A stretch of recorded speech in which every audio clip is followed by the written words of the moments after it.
Bon, dans les checks des choses qu'il y a à faire, je sais pas si tu as déjà démonté tes connecteurs d'annexe, enfin de moteur outboard.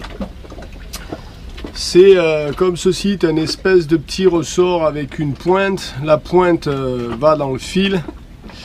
Et ici, tu as un fil qui sort. Moi, je le coince à l'intérieur du ressort en l'ouvrant. Comme tu vois, celui-là, il est tout dégueulasse, tout rouillé, le ressort. Donc là, tu as une idée de comment se passe le contact électrique et de comment marche ton annexe. Alors, à démonter, ça se démonte assez facilement. Hein. Tu prends le fameux DW Ralawet, tu mets dedans. Et après, bon alors attends, je fais couler. Et après, tout simplement, eh bien, tu tires comme un mulet. Mon père avait tendance à dire serre un quart de tour avant que ça casse, ou serre le plus fort que tu peux mais n'arrache pas tout. Et là donc tu prends juste ton fil et tu tires, et normalement tu vas gentiment sortir le connecteur. Donc tu vois, ça a cette gueule là, et celui-là il est bien dégueulasse aussi. Et là, ce qu'ils font, ils mettent les fils sur les côtés, tu vois, le fil là, il n'est pas dans le ressort. Et moi, je trouve que ça fait des contacts de merde, donc je le coince à l'intérieur et ça fait des contacts bien meilleurs. Bon, bref, voilà, ça fait partie des... Voilà, au café le matin à 8 h, je fais des petits jobs. Bon, il fait beau, ça roule pas. Allez, je te laisse faire ça. Bisous, ciao, ciao. Bon, je vais changer de métier, hein. Attends, c'est quoi mon métier? On sait pas trop. Bon, on est sur le bateau amical, lui aussi il a un problème de frigo. Il a sa pompe à eau qui démarre plus, qui est placée là-bas en bas dans le fond du coffre. Donc je sais pas si tu la vois là. Voilà la petite bébête. Alors on a suivi les fils, ça remonte, ça passe derrière la cuisinière. Et on a le bloc frigo qui est là. Et on les a là, les deux fils, on a un plus et un moins. Ces deux petits autos qui sont ici. Donc on va les débrancher, on va essayer d'alimenter la pompe en direct, voir si elle crache de l'eau. Et si elle crache de l'eau, déjà on saura que c'est pas la pompe qui est morte. Et bien il faudra trouver d'où vient le problème, mais on vous tient au courant de l'étape suivante. Bon, il paraît que je suis électricien, mais là quand même si t'es pas électricien, quand tu vois la gueule des fils,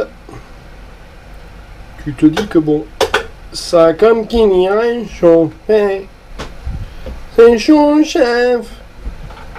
Là, je crois que c'était chaud, chef. Hein.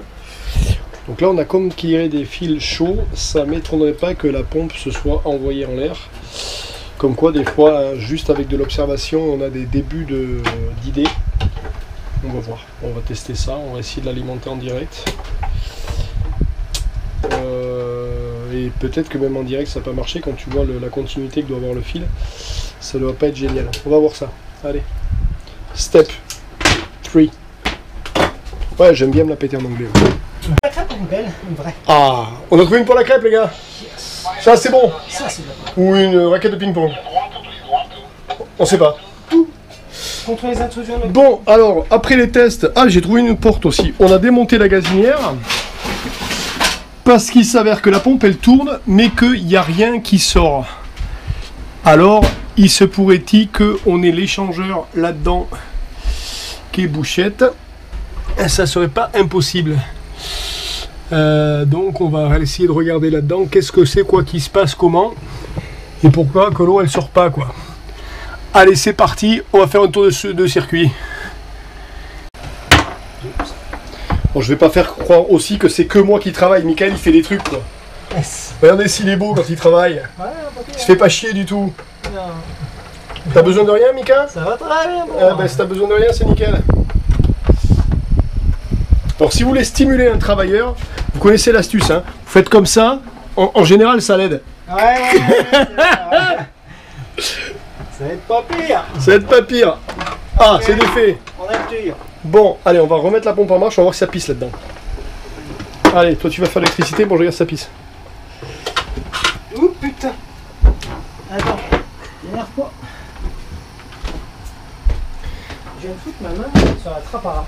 La trapara? Fous-la sur le côté. La trapara? Ben je vais la mettre là, il y a une évacuation d'eau, c'est fait exprès. Non, il n'y a pas d'évacuation là. C'est bouché. C'est bouché? Ouais, tu la mets dans la Je la fous là, allez hop. Ouais, tu la fous là, Allez, vas-y, envoie.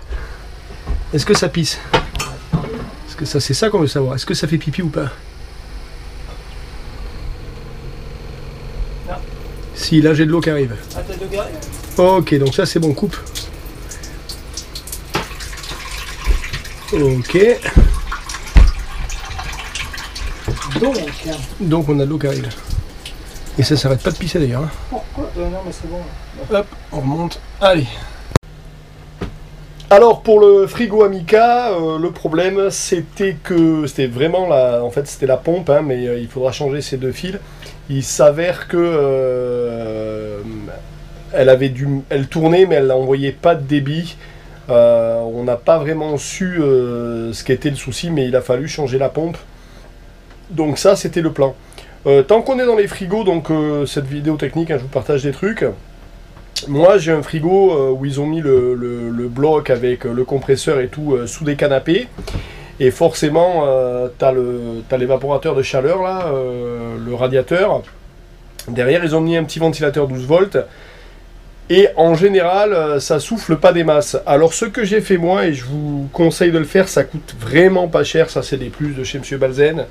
Achetez-vous des ventilateurs 12 volts d'ordinateur, tu sais. Et tu les branches. Moi, tu vois là, j'ai mis ici dans cette grille. Mais il est en train de tourner maintenant. C'est moi qui ai fait le montage, hein, donc c'est pas du montage super bien. Mais voilà, j'ai foutu un ventilateur 12 volts qui me pulse l'air à l'intérieur, qui est couplé avec, tiens, hop, il vient de s'arrêter, qui est couplé avec celui qui est à l'intérieur. Donc quand celui du radiateur se met en route, celui-là se met en route, et j'ai une deuxième trappe ici derrière, bon c'est un peu de bordel, hein, tu m'excuses, qui est là, tu vois, que je vais ouvrir et sur lequel je vais en mettre un deuxième.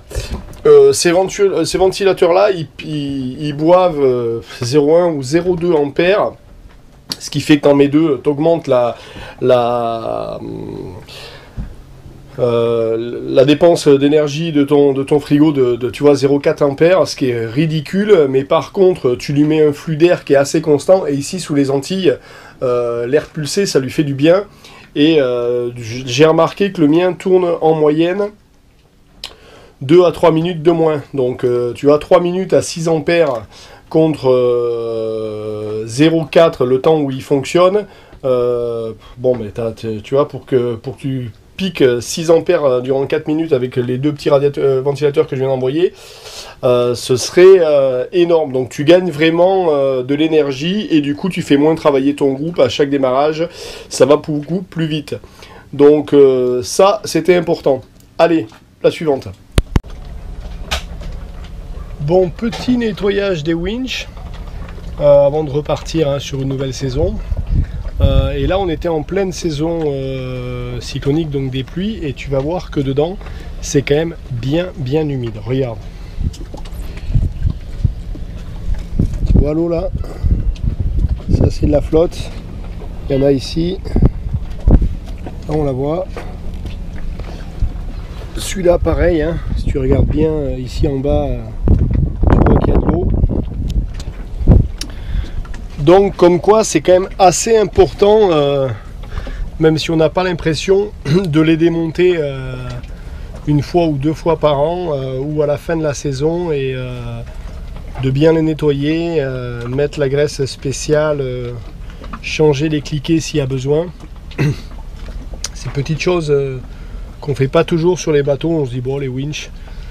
Donc voilà, pareil, hein, s'occuper de son enrouleur de génois. Sur l'enrouleur génois, évitez de mettre des graisses dedans, parce que il prend des vagues d'eau salée, et forcément le sel en séchant se mélange à la graisse, ça fait une espèce de pâteux qui est pas génial, donc c'est pas très conseillé. Faut pas hésiter à les rincer à l'eau régulièrement, ces choses là. Bon allez, on va s'occuper de ça tout doucement, il y a du boulot.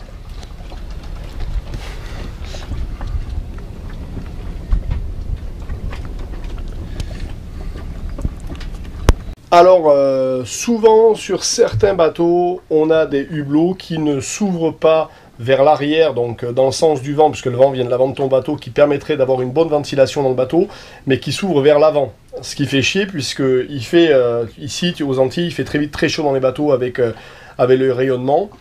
Et là, vous l'avez vu vite fait sur la dernière vidéo, on s'est fait plaisir, j'ai été chez Decathlon et j'ai été acheter cette espèce de petite tente qui va bien, je vous la montre, que j'ai mis ici. Donc tu sais, c'est des tentes quart de rond là, que j'ai posé là. C'est efficace à un tel point que on vit dans le bateau maintenant. Ici, là, tu as une circulation d'air qui fait que... Et elle fait les 2 fenêtres, du coup, du hublot. Franchement, ça vaut pas cher, ça vaut 20 balles. Je vous conseille, franchement, si vous... voilà, c'est des petits trucs... ils achètent des trucs spécial hublot qui coûtent une fortune, qui font pas vraiment de l'air... Ça, si tu les places bien, tu peux même faire un trou dans la base, et du coup, ça te protège au-dessus, tu es à l'abri, même quand il pleut, tu peux laisser ouvert. Voilà, vous lisez pas ça sur les forums, etc.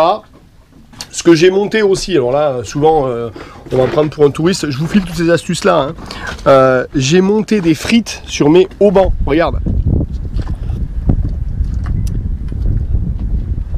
Voilà, les petites frites bleues à 2,50 €. Ça évite que ton génois vienne frotter pendant que tu fais tes empanages ou tes virements de bord. Enfin, empanages pas trop, mais tes virements de bord. Et que tu te retapes tous les ans la couture à refaire. Alors, il existe bien sûr hein, des tubes alu. Le mieux, ce serait du tout petit tube Hiro de la taille d'un petit doigt. Mais il faut le fendre sur toute la longueur. Et je me sentais pas de me couper la moitié des doigts pour fendre ce tube Hiro, alors que des frites ça coûte 2,50 € et que ça se pose en 3 minutes. Donc j'en ai mis là, j'en ai mis aussi en haut au niveau des barres de flèche, pour éviter qu'au portant, tu vas voir au portant, si tu tires pas sur ton hallebat, ta voile elle touche tout le temps sa barre de flèche, ça évite de l'usure là. Tu peux mettre du scotch à voile hein, d'ailleurs, hein, cette espèce de scotch qui est, j'en ai plus, mais ça a à peu près cette tête là. Tu sais, ça ressemble à de la toile de voile, et tu le colles au niveau des barres de flèche. Ça évite vraiment le ragage quand tu es en transat, quand tu fais des longues traversées. C'est ça sur lequel il faut lutter un maximum. C'est ce ragage qui fait qu'on a de la casse. Allez, astuce suivante. Bon, là, je sais pas si je devrais vous le montrer, mais je vous le montre quand même. Y en a qui, donc, on pêche pas mal hein, pendant qu'on traverse. Puis souvent, quand tu es au mouillage... ben, tu pêches pas, donc tu manges pas de poisson et tu vas tous les jours faire les courses. Et là, je vais vous montrer comment faire une... Michael, combien il y avait de dorades hier soir autour du bateau? Une cinquantaine de carangues. Une cinquantaine de carangues. Donc, ça te prend une bouteille en plastique de chez Coca-Cola, un fil électrique de merdouille, du scotch, un peu de silicone et une bande LED. Regarde le travail. Donc ça, c'est la bande LED étanche, enfin c'est les petites bandes LED que tu trouves, attends, je vais t'en montrer une, j'en ai qui me reste en rab, j'en ai plein. Donc voilà, ça ressemble à ça. Tu vois, c'est les petites bandes, voilà, avec 2 fils au bout. Chef, Hein chef, faudrait qu'on nous dise à quoi ça mord la carangue. Ouais, bon. Donc ces LED là, tu les trouves sur internet. Je crois que c'est 1 € les 2 ou 1 € les 4, enfin ou 2 € les 4, je sais pas. Donc elles sont étanches, soi-disant, et elles sont en 3 couleurs, bleu, blanc, rouge, donc enfin même plus que ça. Donc là on a tout simplement mis la LED dedans, on a foutu de la flotte puisqu'elle est étanche, on a fait un trou dans le bouchon, on a fait sortir les fils, on a mis un peu de connectique de la gaine thermorétractable. Le fil, on l'a passé autour de la bouteille pour pas que ça tire sur la connexion ici. Et on l'a rempli d'eau. Ce qui se passe, c'est que ça fait une lumière d'enfer. Le fil, je le branche, tu le branches où tu veux, sur un allume-cigare, sur un bout de batterie, sur un domino, où tu veux, un truc que tu peux monter. Et tu trempes ça dans l'arrière du bateau le soir. Premièrement, tu fais chier tous les mecs, excusez-moi pour mon français, mais qui ont des lumières sous l'eau dans leur bateau. Toi aussi, tu peux en mettre des bleus, tu mets 3 bouteilles, et toi aussi, tu auras des lumières sous-marines qui t'auront coûté 3,50 €. Mais surtout, quand tu mets ça dans l'eau, ça attire les poissons la nuit. Et là, tu peux t'acheter une petite canne à pêche, tu fais des vifs, tu laisses derrière, tu chopes des carangues de 4 kg. Ou là, comme là, on est en train d'essayer de choper Les petites carangues, il y en a, hier soir il y avait des bancs complets, et tu te fais, voilà, le soir, tu es dehors à l'apéritif avec les petites chaises de jardin, là, et tu es en train de pêcher. C'est bien sympa, ça permet de manger du poisson, ça occupe les enfants, et ça te coûte pas un bras, puisque si tu pètes le truc, ben, t'enlèves juste la bande LED qui est dedans, qui vaut 1 euro, t'en mets une autre, et puis voilà, ça consomme rien, elle consomme 0,1 ampères. Tu peux la laisser brancher toute la nuit, elle va te manger 2 ampères 4 dans la nuit, donc tu vois, quand tu fais 3 heures de pêche le soir, c'est vraiment sympa. Donc ça, c'est petite astuce pêche, je vous la conseille. Allez, je vous en donne 2 autres vite fait, hein, on est bien. Je vous avais parlé de la goutte de la salle de bain. Donc tu vois, j'ai été acheter de la baguette, et j'ai mis tout simplement une baguette ici, avec dessous, si tu la prends en coupe, elle a cette tête là. Donc tu vois bien que la goutte ici, elle va couler. Ce que tu peux faire aussi, c'est faire 1 ou 2 trous ici pour que l'air qui est dedans circule via la porte. Ce qui fait que quand tu prends ta douche, l'eau coule ici sur la porte, passe la goutte, et elle ne ruisselle pas le long de la porte, vient ruisseler ici et finit en bas. Moi, j'ai fait un joint silicone propre, enfin propre, si on veut. Ici, quand je ferme ma porte, l'eau coule, tape le silicone ici et tombe à l'intérieur. Ce qui fait que tu finis pas avec de l'eau ici et tu pourris pas le plancher qui est là. Donc tu gardes un plancher qui est propre, qui n'est pas pourri, parce que c'est assez difficile de dire aux gens de s'orienter du côté opposé pour prendre la douche. Donc ça, c'est pas cher et ça peut rapporter gros. Donc ça évite de se pourrir le plancher. Et ce que j'ai fait aussi, j'ai acheté de la baguette de joint cuisine, comme tu peux le voir. Et j'en ai mis, tu vois, là, ça c'est mon cadre frigo. Donc tiens, il y a du rhum si vous en voulez. Tout le long ici, j'en ai mis tout le long dans l'évier pareil, contre le montant en bois, ce qui fait que l'eau peut pas aller se balader. Bon là c'est pas, on n'a pas, tu vois, là c'est pareil, j'ai fait un arrêt ici et je récupère là.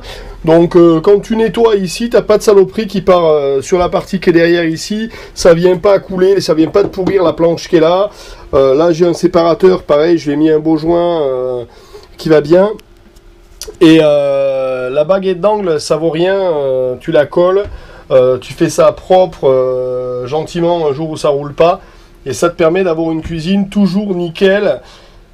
Tu vas voir qu'il t'arrive souvent, enfin tout le temps en Ave, que tu aies quelque chose qui se casse la gueule là-dedans, et quand c'est une bouteille d'huile, tu es bien content que ce soit resté cloisonné là, et que ça ait coulé dans les éviers et nulle part ailleurs, et que ça n'ait pas commencé à t'attaquer la cuisinière, couler dans les ici par terre, t'as pas envie de ça. Donc ça, ces petits joints là, je ne saurais que vous les conseiller. Allez, je pense pas qu'on va en faire plus que ça pour aujourd'hui, hein. On est déjà une quinzaine ou une vingtaine de minutes de vidéo. Donc voilà, elle n'était pas très technique puissante celle-là, mais elle était, c'est plein de petites astuces qui vont bien. Allez, si une dernière, on a été acheter une bouteille de, vous savez que j'ai des bouteilles de gaz de 13 kg. Donc j'en ai une dans la marche arrière, pas dans la marche arrière, dans la marche à l'arrière du bateau, et j'en ai une à l'intérieur. Oh scandale, attention, ça respecte pas la loi. C'est pas grave, je la ferme. Le changement de la bouteille de gaz, là, donc j'ai amené la vieille, ils m'ont donné une neuve pleine, 24 €. Voilà. Je ne sais pas combien tu payes les bouteilles but à gaz que tu mets dans ton bateau et combien tu tiens avec.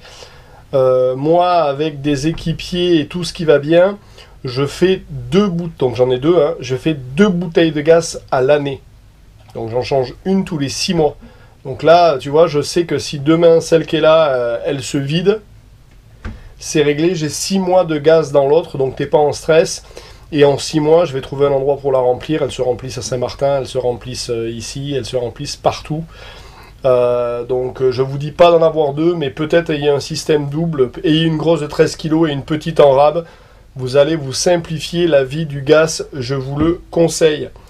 Ça, on a acheté des nouveaux pulvérisateurs de jardin aussi. Voilà, vous savez, les douches sur sol. Cela c'est pareil, alors là on a fait du grand volume, mais on est passé sur de l'extra. Pour la vaisselle c'est pas mal, j'ai un tube court, un tube long. Enfin bref, je pourrais vous raconter ça toute la journée. Mais voilà, c'est plein de petites choses qui fait que votre vie au quotidien va être vachement simple. Nous, on regarde jamais l'électricité à bord à cause de ça, parce que j'ai tout passé comme il fallait bien. Tu vois, là, il est 9 h du matin, on est à combien? On est à 94%. Il fait gris dehors, on est à -1. Je suis en train de charger l'ordinateur. Donc voilà, tu vois, l'ordinateur est branché là. Et ça tourne. Et il y a les nuages, donc on est tranquille, on n'est jamais en train, tu vois, je n'ai pas besoin de démarrer quoi que ce soit, on est toujours en 94-100% d'électricité à bord. Je vous le conseille vivement les gars, hein, passez tout en 12, servez-vous des pulvérisateurs, voilà, des petits ventilateurs 12 volts sur vos frigos, Alors c'est sûr que si vous avez les moyens, je vous dis pas que, mais ça change Moi, j'ai pas les moyens de me payer des protèges au banc à 250 balles le mètre. Ça rentrera jamais dans mon budget. J'ai pas les moyens de changer mon groupe FRA tous les 4 matins, donc forcément, on trouve des astuces. J'ai pas les moyens de me payer un groupe électrogène de 1500 watts ou de 2000 watts. Enfin, 2000 watts, c'est rien, mais super silencieux. Il faut, voilà, 3 panneaux solaires, on est en 12 volts. Et je vous assure vraiment que voilà, on n'a pas de problème d'électricité, on n'a pas de problème d'eau. C'est déjà 2 choses que tu as bien réglées sur ton bateau. Tu es autonome quand même, hein, 600 litres d'eau, ça se passe bien. Et voilà, toutes les petites astuces pour pas faire raguer votre génois, une petite tente Decat pour faire de l'air, des petits sièges extérieurs, je vous les ai montrés là. Qui vont bien, et là vous êtes voilà, pour un budget qui est relativement faible, vous équipez tout votre bateau. Moustiquaire pareil hein, les gars, hein, je la fais longue aujourd'hui, regardez, moustiquaire Décathlon, voilà, là il se passe rien, les moustiques c'est pas pour toi les maladies tropicales, tu vois la dengue ici, moi je vais pas l'attraper, la nuit je suis couvert, pareil ça c'est chez Decat, vous en avez aussi chez Ikea, ils en font des moustiquaires. Pensez à toutes ces petites choses là quand vous équipez votre bateau, parce que derrière, voilà, c'est un petit billet de 500, je vais dire, parce que à 20 balles ici, 20 balles là, ça va vite. Mais après, tu es vraiment plus embêté. Allez, j'espère que voilà, c'était des petites infos utiles, pas très techniques, mais utiles. On se retrouve jeudi tous ensemble. Et dimanche prochain, je vous donnerai les dernières informations sur ce rendez-vous du 17, malgré qu'il y ait une grève nationale, on va réussir à se voir le 17, hein. De toute façon on n'a pas le choix, c'est le 16, c'est un vendredi, tout le monde travaille. Et le dimanche je prends l'avion, donc c'est où le 17, et le week-end d'avant c'est l'anniversaire de ma mère, donc je vais pas laisser ma maman, ça c'est impossible. Donc voilà, allez, je vous embrasse à tous et à toutes, merci encore pour votre soutien, merci de regarder ces vidéos, et à très bientôt.